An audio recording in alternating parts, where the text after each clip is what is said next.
Maghanda na ng mahiwagang apple juice at makitambay sa mga yotits dahil walang bawal pag-usapan sa masarap na kwentuhan.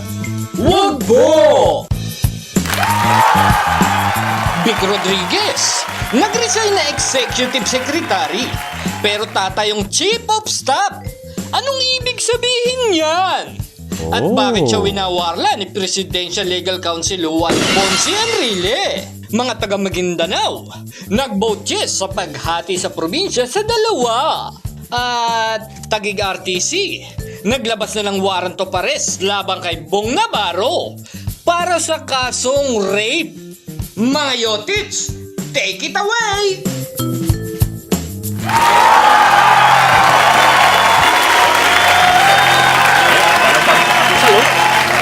Bacon. Kulang na lang, lagyan mo na itlog. Itlog na lang. Sinang sa itlog na lang. Almusal na siya, oh. Yan talaga ang ano. Kung sino nag-invento niya, dapat bigyan ng Nobel Peace Prize. For the betterment of humanity. Sorry, Robbie, pero taob yung Danish vodka mo dito sa bacon vodka. Nadala ni Tito Ed Lingaw. Box, saan ba galing yan? Sa Cotabato. Parang wala ka ng balak bumayay sa area na yan, Double haram yan, Bok. Hindi ba din? Opo, salamat ulit kay Sir Cito. Kay Casito Beltran dito sa alay ng Maker's Mark Whiskey. Paborito ng mga tambay sa New York. Bottled exclusively for Cito Beltran. Aba, oo. Iba talaga si Cito Aba, Beltran. ano mo saan nabili yan? Sa SNR. Hindi, bottled exclusive. Oy, kaya nga, pero sa SNR meron din. Oo. Tapos, pwede mong patatakan, gano'n? Hindi. Bourbon pala ito. Drunk exclusively by Manny Magato. Ayan, oo. Thank you, Boss Cito. Saan, dinala mo ba sa The Chiefs diretso si Sir Cito Beltran noong Friday? Hindi, bakit? Akala ko pupunta kayo. Ganda, sana sinama mo, di ba? Niyaya nga akong uminom pa ng biyernes. Yun lang. Oo, sinamahan. Sana kayo magkita. Oo nga, nagyayaya pa nga. Niyaya pa Pagkatapos dahil gusto Nabiti. pa ng sumiyat eh. Bitin siya doon sa kwentuhan natin tungkol sa kon eh. Sa ES. Sa ES, oo. Sa Vivo Max. Bitin siya eh. oh. Extra service? Kaya kanina tuloy, yun ang column niya. O tingnan mo naman, nagkatotoo. Very innocently, nag-comment lang si Manny Magato na hindi pinapasok sa party. Tapos, Ayun. nauwi sa... Tanggal na. Hindi tanggal, nag-BTO sa... Ay, hindi pa nga alam kung tanggal o ano eh. At nabigyan ng bagong pwesto. May bago opisina. Oo, kaya lang yung bagong pwesto, di mo alam kung totoo o may bawas ang powers. Hintayin natin yung susunod na kabanata. Oo, ayun naman eh. Oo, Pero paano ba yan? Si Manong Johnny nagsalita na. Eh, siyempre si Manong Johnny para sa kapaanan ng Pangulo. Yun. Alam mo naman, di pwede magsunungaling si Enrile, di ba? Aba, oo. Nagkakaroon na ng unlucid moments, sabi nga niya. Iba yun. Iba yun sa prevarications. Iba eh, 98 years old na eh. Kaya minsan, medyo may memory gap. Pero you have to hand it to him eh. Kasi he said it without ano eh. Without batting an eyelash. Diba? Masabihin mo na may unlucid moments, sabi. Well, ang sinasabi ni Bong ay ang huling guesting po sa amin ni 2018, November? ni Enrile. September yata yun. Hindi na naulit. Okay. Parang ano yun eh, anniversary ng martial law. Martial law, oo. Nung naglabas sila ni Bongbong ng Nagbulahan interview. sila. well, hindi siya talaga interview, pero Kahapon, interview ako It's a ng The Flame. conversation. conversation. It's a conversation. It was a conversation. Yung aming dyaryo sa AB, sa Artlets. In-interview ko about martial law nung panahon namin. So, at ang isang tanong nila, yung pinaka-memorable experience mo sa The Flame. Sabi ko, nung binan yung aming isang issue, tawag namin the red issue. Alam mo kung bakit binan? Hindi issue, ah. Dahil binanata namin si Enrile. Siya yung Secretary of National Defense noon. Naughty. Kayo naman eh. May ginawa kami article, Confessions of a Butcher. Allegory tungkol kay Enrile. So, naalala ko lang. Wala pa si Palpara nun. Wala pa. Naalala ko Diba? lang. Ika nga ng mga tibak. Nasa hulo pa siya noon. Ang magmahal sa bayan, patay kay Palparan. Teka muna, meron pala gusto mong interview sa akin. Oh. Ano raw experience ko sa martial law? Oh. Eh, pasensya na kayo. Grade 4 pa lang ako noon eh. At dyan po nagtatapos ang ating programa sa gabing ito. Nung in-enforce, nagtapos 81 eh. Oh. Bobolahan na tayo rito eh. Alright, welcome po sa programang Hindi Marunong Magsinungaling. Yan. Ito po ang programang mula sa mga tito, para sa mga tito. At higit sa lahat, para sa inyo, ikaw man ay may diplomatic immunity o wala. Alright, ito po ang programang Wag Po na tunay na naniniwala sa unity. Kahit nagkakasibakan o nagkakatanggalan po, after 79 days sa ilang mga sektor sa ating lipunan. Ang aga, no? Unity Dito, pala. walang natatanggal dito. Oh. May pumupunta lang ng langit, di ba, Panginoon? Meron pa tayo dyan! Meron tayo dyan. Speaking of meron ba tayo dyan, meron po tayong panauhin mamaya. Pero bago natin ipakilala ang ating panauhin, una ko pong ipapakilala ang unang iiwan sa amin. Parang pag-iwan ni Vic Rodriguez sa kanyang matagal na kliyente. Ang ating Cinderella. Okay, palakpakan po natin ang tito na may dalang bacon vodka. Palakpakan po natin. Bukan mo. Hindi lang ako nagme-medication. Si Tito. Tikbang ko yan. Ed Lingao. Abangan niyo po siya mamaya sa The Chiefs at sa Frontline Tonight. Tonight. Lord de Vera po, aliping sa gigilid Ulitin lang. mo yun. Tonight. Tonight. Yeah. Oo. Sarap ang tawa niya. Tonight, ito rin po, kasama po natin ang minsang nagbigay ng payo sa mga pangulo. Palakpakan po natin ang tito na champion at iniidolo po ng lahat ng mga sinusubukang loko-lokohin ng mga riders sa buong Pilipinas sa Talaga kanilang ba? mga kongresista. Si Tito Ronald Llamas. Okay ba t-shirt ko? Putin. Okay. Wala kasi. May binulong sa akin si Ronald kanina eh. Binulong niya sa akin na mahirap sumama bilang opisyal sa Oo nga raw. sa ano sa State visit. sa mga state Mga visit. ganyan. Mamaya pa ba discuss Aabutan natin? ka ng camera. Oo, correct. Alright, ang hindi po sumama sa state visit. Sorry. Ang hindi sumama complete ngayon naman ang sa New credentials. York. Working visit. Oo. Working visit. Kundi para kang si Marlene Alcaide na talagang pagod na pagod. Ay, walang tigil yun. Oo. Tapos baliktad oras. Oh, in fact, sinasabi May nila, jet lag pa. sa mga journalists sa Amerika, September, isa sa mga busiest nila yan. Lalo na yung second Tuesday. Pero, hindi na interesado dyan si Joby Francisco dahil noon pa lang nag-cover na siya niyan. Okay. Yung ano, kasi kaya Teka muna, mahirap palakpakan po natin si Tito Joby Jovenal Francisco, the second junior. Saka ang mahal mag-cover ng New York ng September kasi wala kang makuhang hotel na mababa. Saka yung flights. Kasi alam nila na sabay-sabay event. Eh. May UN. UN General Assembly, may Fashion Week, di ba? Labang sogo doon. Hindi kaya dapat sa Mayroon. May na ganun tayo. New Jersey. Meron. Dapat New Jersey ka Bata yung pumunta. sogo dun eh. Meron, may sogo tayo. Tito Manny, May sorry Sogo District. District. Oo, Sogo District. Soho. Soho. Jessica Soho. Gusto ko na Wala tapusin pang ganun. Wala pang RBS. Wala pang alak yan, sa lagay na yan. Ang humirit po ng Soho sa Sogo. Okay, Wala pang palakpakan po Airbnb natin. nun Ang magugulpe kapag nag-joke ka ng New York is New Jersey, New Jersey is New York sa Oy, Amerika. hindi. Oy. Palakpakan po natin. Kasi meron naman siyang Pulitzer Prize Yan. for international reporting. Si Tito Manny the Oily Lips. Mogato! Good evening po kay Aling Minerva. Aling Crescencia. Yan. Bago yung sayaw mo, parang ganun, parang naggagatas ka ng kalabaw. Parang pataas na. Manny, kailan mo isusulat Pataas libro na. mo? Oo. Ha? Kailan mo isusulat libro Wala mo? pa akong oras eh. Wala ka pa? Anong magandang title ng autobiography ni Manny Mogato? Tamis. Tamis boy! Tamis mo, boy! Ayun, tama. Tapos ang opening scene mo ay tungkol sa sugar crisis. Para justified. At tanggal. Dahil sa tamis, no? Tamis mo, boy. Pero alam mo, si Vic Rodriguez, hindi lang nag-iisa na natanggal. Bagay, no? Wala pa. Di ba nagsisimula? Hindi lang nag-iisa, okay? Dahil Kasi si Peter Garucho, natanggal din. pinakaunang ES ni Ramos. Because Tama. of... Ilang araw. Wala ring 100 days yun. Bakit nga ba siya natanggal? Semento. Ayun ba yun? Teka muna, si Ramos ang pinaka nagkaroon ng pinakamaraming executive secretary sa lahat ng naging pangulo natin, ano? Marami, oh. 5. Bakit nga ba hindi nagtatagal, nagre-resign, natatanggal, paano? Eh, kasi tumatakbo yung iba eh. Okay, tingnan natin. Oo, may mga tumatakbo at saka ano. Si GMA naman, Dami rin. sa 4 na ES niya, 3 doon, mga dating general. Renato de Villa, Leandro Mendoza, Ermita. Anita. Eduardo Ermita. At meron din siya mga presidential chief of staff. Katulad ni Renato Corona And saka Mike ni- Defensor. at saka si Joey Salceda. Ayun, Joey. Yun yung pinakahuli. Ano ba? Si Rigoberto Tiglao naging chief of staff na? Hindi, Hindi. spokesperson. Spokesperson na. Napikon. Ambassador.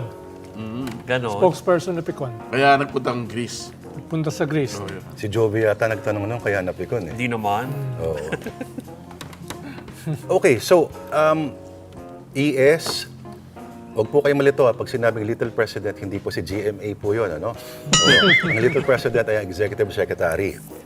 Kasi siya yung may pinakamataas na posisyon sa Executive Office.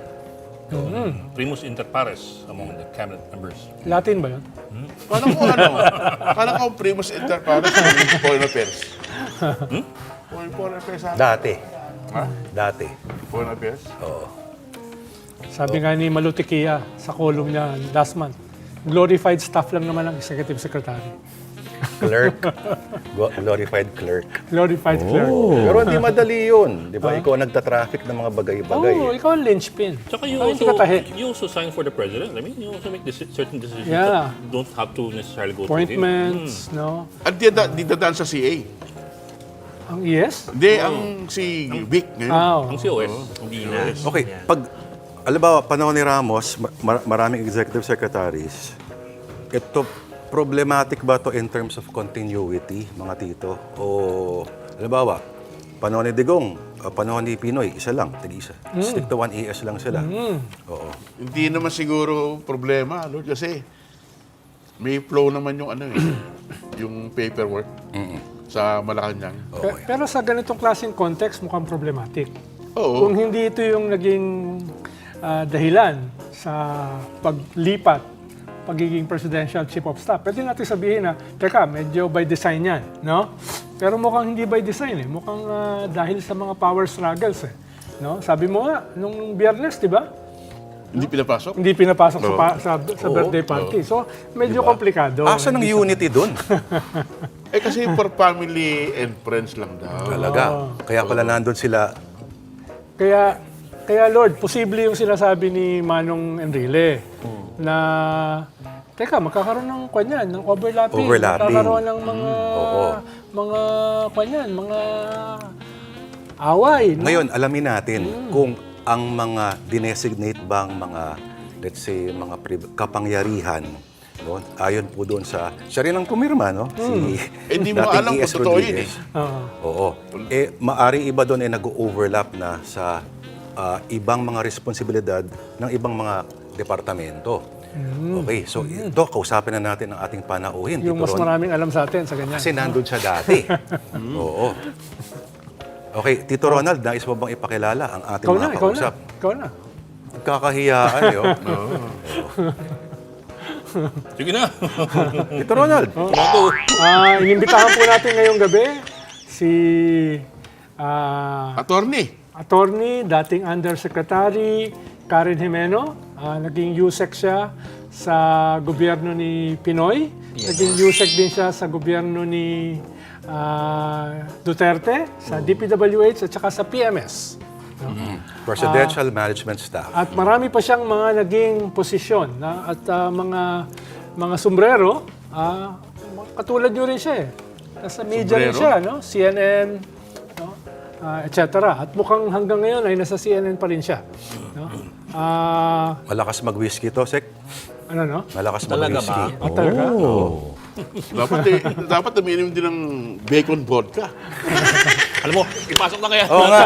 Attorney Karen Jimeno. Magandang gabi, Karen. Salamat sa oras mo.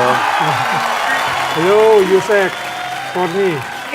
Hi everyone. Hi Ford, Ed, Patrick, Manny, and Sec Ronald. Buti na lang nakapasok na ako kasi nung naririnig ko kayo kanina, sabi ko, hindi ko man lang ma-depensahan yung sarili ko sa mga... Si Ronald lang yun. Oo, Ronald lang. Nakakilala ko niya. Oo. Paabangan natin mamaya sa guard. Gusto mo? Yan. Oo. Uy, Karen, salamat ha. Wala si Patrick ngayon. Si Joby Joby. nandito. Oo. Hi, Juby. Sorry, I didn't see kanina. Okay. Hi, Juby. Oo. Karen, umiinom ka ba ng Maker's Mark? Puro Hindi mga ko na tumador. maabot from here eh. Sana may virtual, ano. Yan ang dapat isangguni kay Mark Zuckerberg sa susunod. Okay, Karen, reaction lang, kunyari. Kunyari lang, hindi natin kakilala ang executive secretary na ngayon Controversial. kontrobersyal. Yung at least kung nabasa mo ba yung mga binigay o dinesignate niya sa sarili niya mga kapangyarihan under the Chief of Staff. Ito Office of the Chief of Staff. gaano ba ka-astonishing yung ibang mga nakita mong mga posibilidad doon? Well, one, it's really, it goes against yung existing structure na sa administrative code. Kasi sa administrative code, merong tinatawag na yung Office of the President proper. And it's divided into the private office, kung saan ito yung namamahala dun sa, basically sa private life ng President, including yung mga pangangailangan ng pamilya. And then you have the executive office, kung saan nandun yung Office of the Executive Secretary na nandun yung nag-i-implement ng mga directives ng Presidente, taga-pirma ng mga importante mga dokumento. Kaya nga little president kasi in fact merong paragraph pa doon under sa section that grants powers to the Executive Secretary na they are able to make decisions for and on behalf of the President for those that won't require his approval. Yeah. And then meron tayo nung tinatawag na common staff functions that are provided primarily by the presidential management staff, which under our current government, meron na ring head, meron na rin nag-occupy ng posisyon na to. And then we have also yung presidential assistant, and these are under the presidential assistant / presidential advisor services, kung saan in this existing government, again, meron tayong special assistant to the president. And meron naman tayong, like as you can see in the past, pag kami kailangan na advice on specific matters like, for example, yung presidential advisor on anti-graft and corruption, or that was under President Duterte. But also under President Aquino, nung nagkaroon ng Typhoon Yolanda, nag-create siya ng Presidential Assistant for Rehabilitation and Recovery.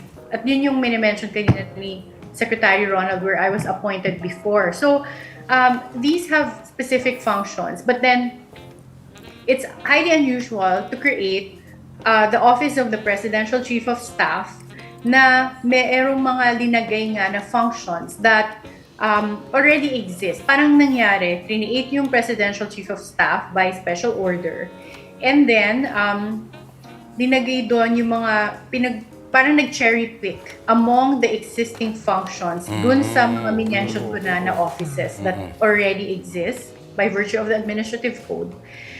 Kaya dun din sa opinion ng Presidential Chief Legal Counsel na si Juan Ponce Enrile, he was saying that magkakaroon ng duplication. But for me, it's not just the duplication, but the potential conflict in what they may decide, because you're giving functions that already exist in another agency or another office more specifically. So that pag merong iba na decision yung magiging executive secretary from the chief of staff, magiging conflicting siya. Because again, like Sabong as yan. an example, very clear doon na may implementing functions and signing and review functions of documents ang Office of the Executive Secretary. But they're not abolishing that. So it's really not only a duplication, but also, or a redundancy, but also really conflicting. And that's the primary problem there. Kung may intention na magkaroon ng bagong Presidential Chief of Staff, that should be made clear by virtue of an executive order or a formal act nga. Because in the past, nung yung the former senior, yung Ferdinand E. Marcos, abolished the Office of the Executive Secretary at some point before. And then created more of like yung parang Presidential mas chief of assistant. staff functions lang. Yes. So basically parang it was his choice na not to make anyone as powerful as an executive secretary. But in this case, they didn't declare the executive secretary's office to be abolished. They just created a new office entirely. And then based on the orders, at least the special order na hindi na grant, right? Merong mga kapareho na mga functions from the other existing offices. Kaya siya talaga magulo. And it's not only unusual, but also irrational. Karen, meron ng Office of the Chief of Staff ng mga ibang presidente, no? Lalo kay Erap at kay Gloria. Ano ang powers nung Chief of Staff during that time? So, in the past, yung Chief of Staff, kaya siya hindi rin kinakailangan historically ng commission on appointments na confirmation is because it's more of, as the name implies, parang staffing functions. Meaning the day-to-day functions and then, like in terms of just, it doesn't even set the agenda. Kasi pag nakita nyo sa administrative code, yung pag-facilitate ng cabinet meetings is under the Office of the Cabinet.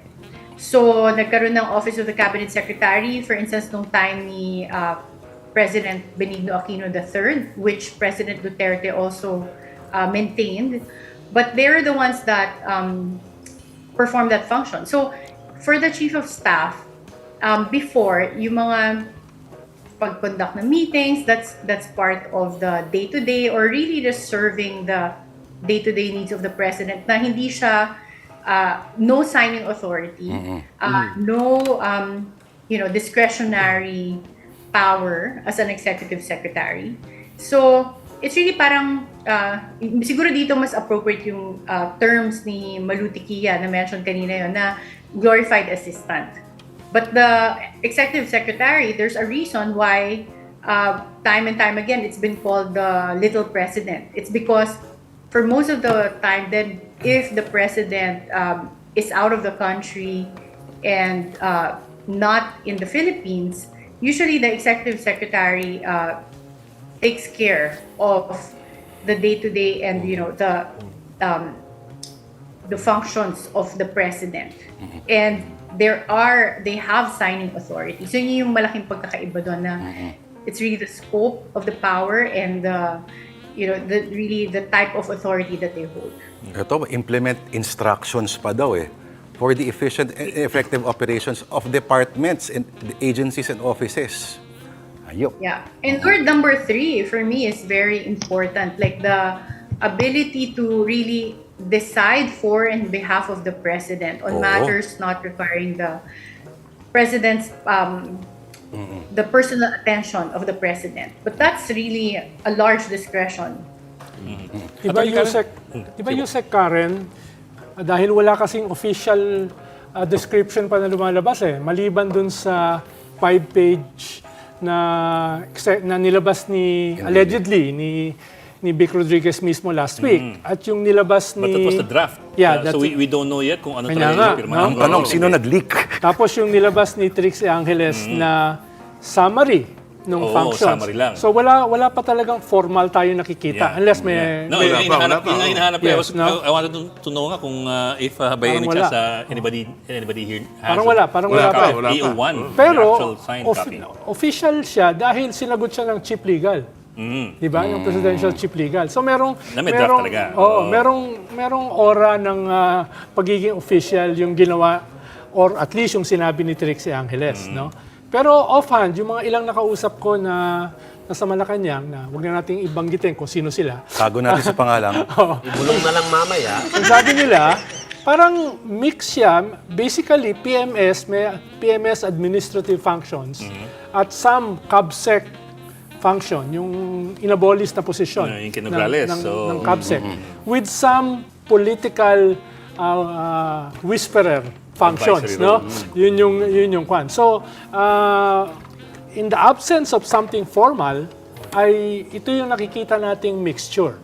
Na sabi nga ni Yusek Karen, sabi rin ni Chief Legal Enrile, ay makakagulo. As is. No?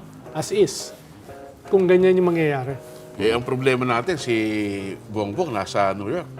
Hindi natin matanong kung ano Hindi, yung pero ito na nga. Pero- Pero isa Apropos rin to that, nakakapagtaka Karen, ay wala siyang in-appoint na ES. Oo. Karen, Yes, Lord. bakit nga ba inabolish ni GMA? Anong rationale for abolishing the office in 2008 ni GMA? I was too young then, Lord. Diyan po nagtatapos ang ating programa sa gabi ito.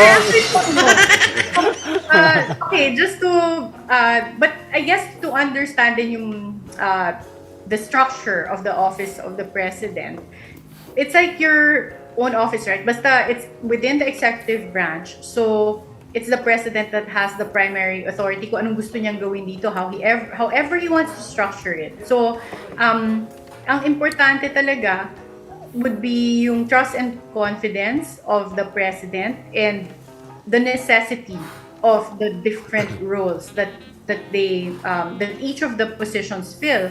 So, kung siguro sa time dati ni President GMA, kung hindi niya na gusto yung tao dun sa position na yon, or he finds it not so useful, baka yun yung mga reasons kaya niya tinanggal. So, for me, honestly, the abolition of an office makes more sense for the most part, because when a president, does not need that position anymore or that role, or hindi niya na gusto yung taong nag-exercise ng function, then that explains a lot kung bakit tatanggalin. Pero to create a new position na may overlap sa ibang existing functions, yun ang mas mahirap ipaliwanag or mahirap maintindihan.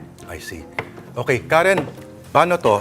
Tinums up na raw, may go signal na raw ng Pangulo according to his spokesperson. So, wala na tayong tapos ang laban kahit magsalita pa yung abogado ng ng presidente.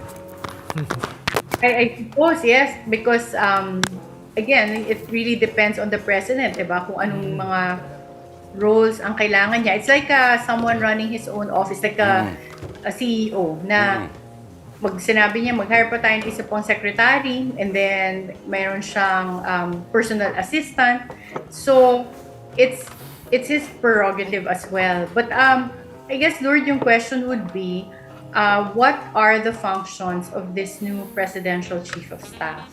Because, again, pag meron Hindi mga malinaw. functions that already exist in the other departments, then it doesn't make sense. Although, I don't know how accurate this is. I saw an administrative order na yung sa offices na tinagay sa supervision ng presidential chief of staff is the presidential management staff.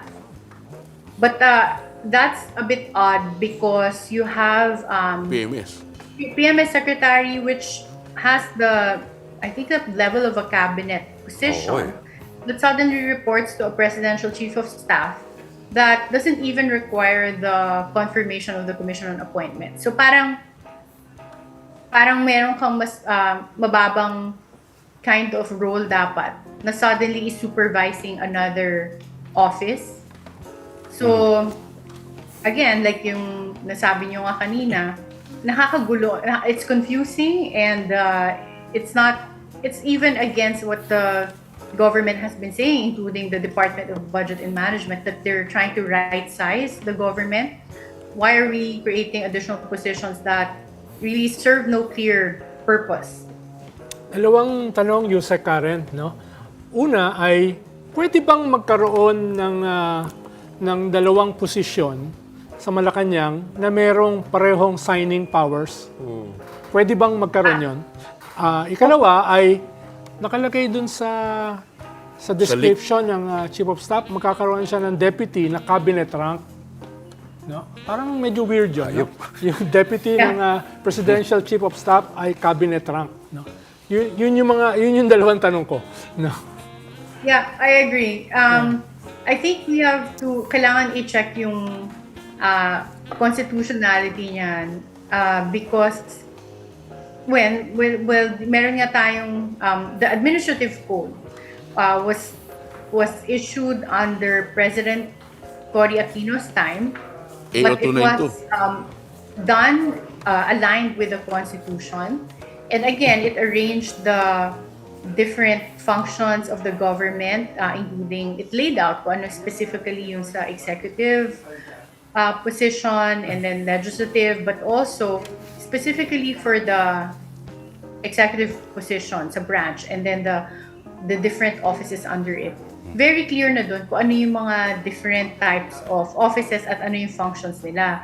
But from an administrative law perspective, you can't have two different posts that have this like signing authority over the same matter, because this can lead to conflict, but also in terms of delegation. One of the requirements is there has to be clear delegation of powers, and if you delegate it to one, you can't suddenly have it also delegated to another that exercises the same authority. So I don't think that's permissible. And then second, yung rank ng opisina na Presidential Chief of Staff, I thought it was made clear na it's just the day-to-day office, and he's under the direct supervision of the president, and then to have a rank under him na deputy na mas mataas because yun yung level ng cabinet, it seems to go against the structure of the government's executive branch. So again, I think the bigger question here is, ano ba talaga yung story behind it? Why are we suddenly faced as citizens with a structure that is not streamlined, but also conflicting and confusing to all of us? That's why pinag-uusapan natin ngayon, di ba? So ano ba yung totoong reason? And possibly Because unconstitutional. diba, if you're a government, what you're trying to do is be efficient and to address the needs of your citizens. So I think anything other than that is just also wasting taxpayers' money. Oo. Karen, sandali lang, ha? Magkagap lang tayo. Oo, kasi baka mawalan kami ng salap ng trabaho. Oo, baka Dali tayo mawalan kami nag-break. ng Stay ka lang muna, Karen, ha? Thank you. Alright, magbabalik ng Wag Po. Matapos ang ilang palaala. Ang maglipat, anong mangyayari? Puputan!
Alright, kasama pa rin po natin sa programang Wag Po ang dating Undersecretary po, dating kasama po sa Presidential Management Staff na si Attorney Karen Jimeno.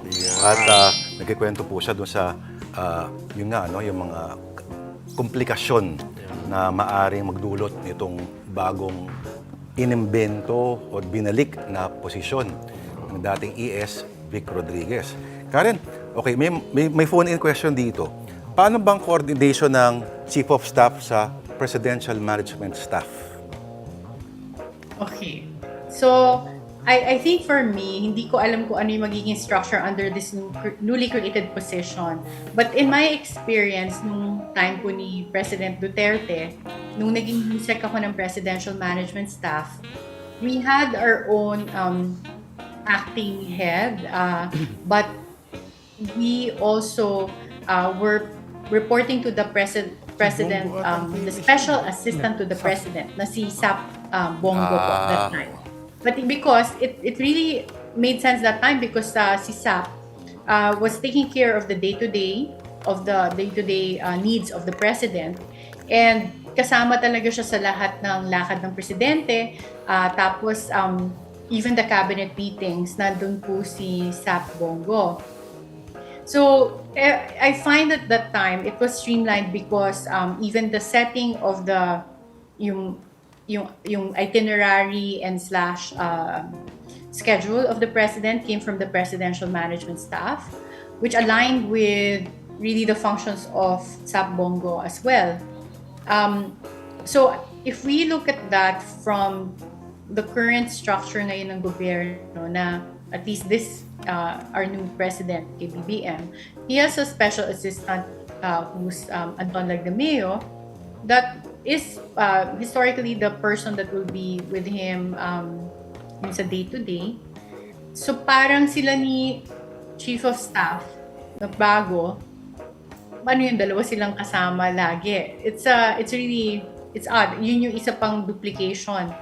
And then when it comes to the office, it's also odd that walang supporting office like yung special assistant to the president, unlike before na yung presidential management staff was directly assisting the special assistant to the president as well. In this case, if he's assumed under the presidential chief of staff, then ano pang gagawin nung head naman nung presidential management staff? So again, that's another conflict / overlap.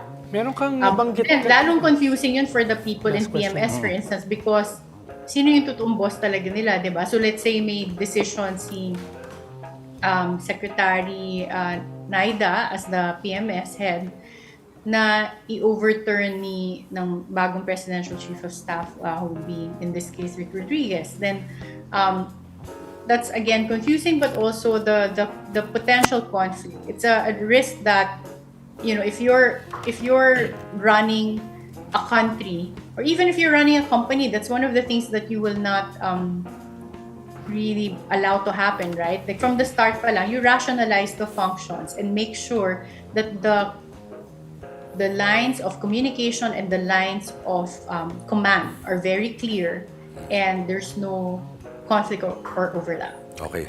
Medyo kanina, Yusek Karen, you hinted that this could even be unconstitutional. No? If that's the case, how do you resolve this? Kung sakaling ito ay merong ganong klaseng possibility na unconstitutional yung pag-create ng ganitong klaseng position. So all questions of constitutionality for issuances, like government issuances, they go to the Supreme Court. It's the Supreme Court that decides questions about the Constitution. So pwedeng mag-file sa Supreme Court on that ground. But again, I think meron ding discretion. There's some discretionary authority on the part of the Office of the President to rearrange the executive office. But yung mga tatamaan, let's say, yung magiging bagong executive secretary, when he assumes his post and merong certain functions that overlap with the chief of staff, you can question that whatever it is, whether it's an administrative order or that gave that function, pwede niyang questionin yon as an invalid special order for being unconstitutional.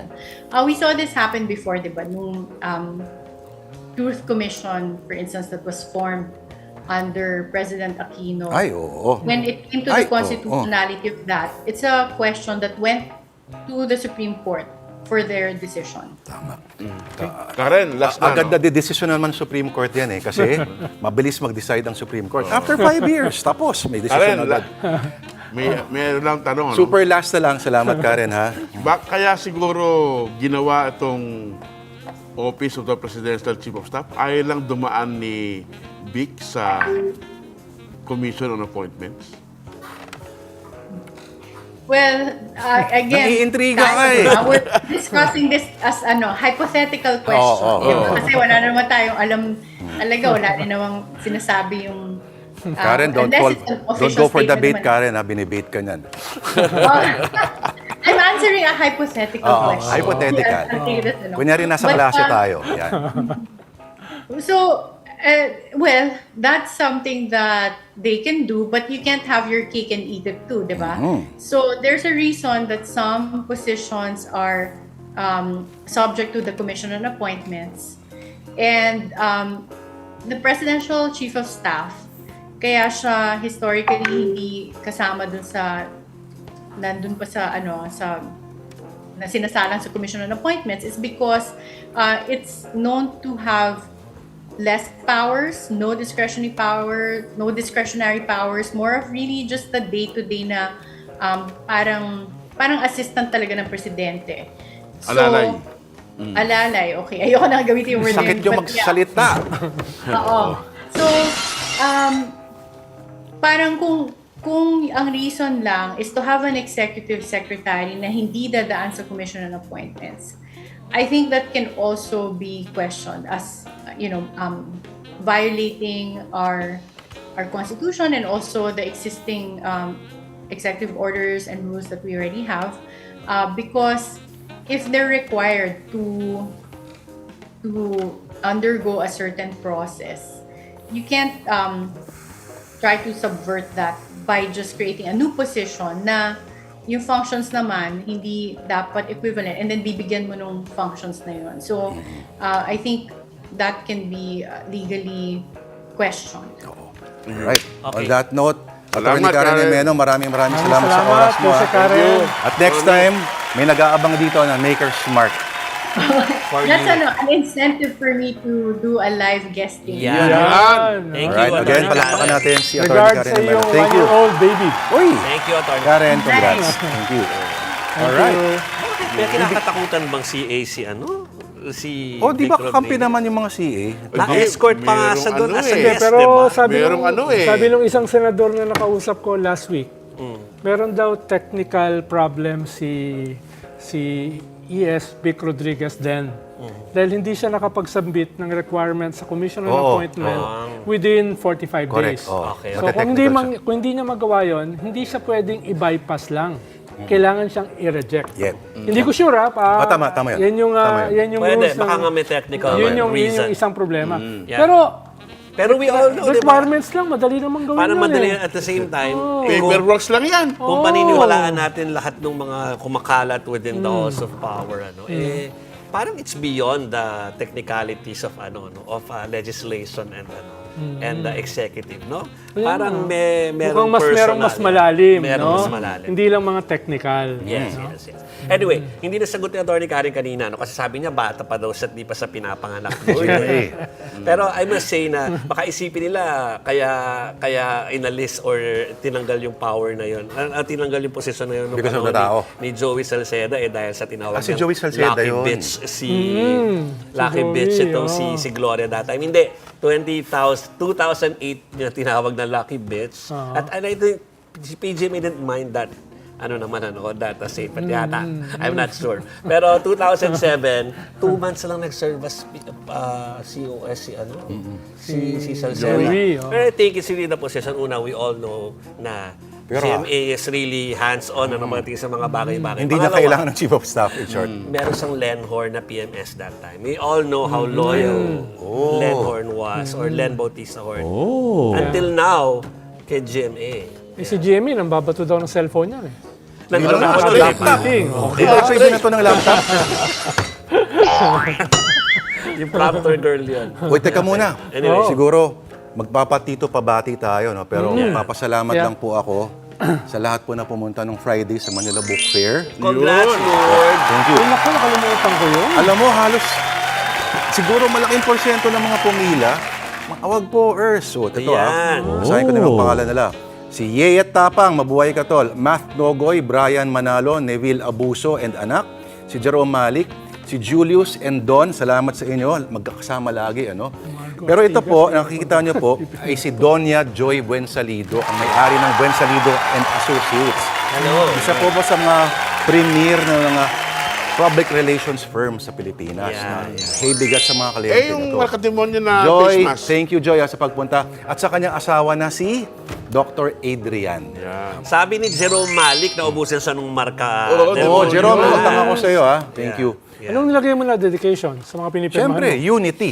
Oo. Pwede ba yun? Salamat ha. Salamat sa mga pumunta po. Pabati May na ba mga tayo hindi pa ako agad? nasulat na pangalan. Sorry po. Pero salamat po sa mga pumunta para magpapirma ng kanilang kopya ng marka D. Monyo. Thank you po. Binabati ko rin si Dan Bon ng Las Piñas. Dan Bon. Okay, magtito pabati na tayo, di ba? Pabati na Kasi ako. Sige, kwan din, kala ko si ano na eh. Lodi mo. Lodi ko, sino? Si...